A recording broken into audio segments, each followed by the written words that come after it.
దేవుడు అంటున్నాడు, పనికిరాని వ్యక్తుల్ని, పనికిరాని కార్యాల్ని, పనికిరాని ప్రతిదీ నేను తీసేస్తాను.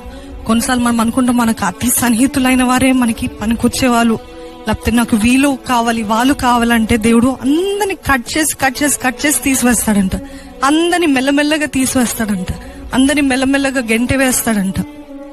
అప్పుడు మనకి కన్ఫ్యూజన్, డిసప్పాయింట్మెంట్, ఏం జరుగుతుంది, ఎందుకు దేవుడు ఈ వ్యక్తిని తీసివేశాడు, అసలు ఏం చేస్తున్నాడు దేవుడు, ఈ నొప్పి ఏంటి, బాధ ఏంటి, వీళ్ళని ఎందుకు తీసివేశాడు నా జీవితంలో, ఇది ఎందుకు జరగట్లేదు, ఈ ఉద్యోగం ఎందుకు రావట్లేదు, ఈ పనులు ఎందుకు జరగట్లేదు, అన్ని ఆగిపోయినాయా, అన్ని తీసివేయబడుతున్నాయా అంటే దేవుడు అంటున్నాడు, నేనే తీసివేస్తున్నా. ఎందుకంటే నేను ఇంకా నువ్వు ఫలించే రీతిగా చేయాలని, నేను ఇంకా నువ్వు అభివృద్ధి పరచాలని నేనే తీసివేస్తున్నా. దేవుడే ఇచ్చాడు కదండి, మరి దేవుడు ఎందుకు తీసివేస్తున్నాడు అంటే అదే మీ దృష్టి మారిందేమో. మీ దృష్టి ఆయన వైపు కాకుండా ఆ మనుషుల వైపు, ఆ ఆశీర్వాదం పైన మారిందేమో. దేవుడు అంటున్నాడు, I'm cutting it off from your life.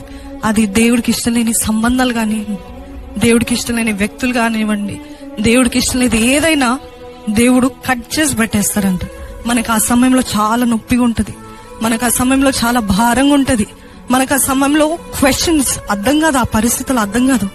Why lord, why are you doing this to me అన్నట్టు అనిపిస్తుంది. కానీ దేవుడు అంటున్నాడు, it is for your good, I'm pruning you. అంటే నేను అవన్నీ తీసివేస్తున్నా, ఎందుకంటే నువ్వు ఫలించాలని. డౌన్లోడ్ మోజ్.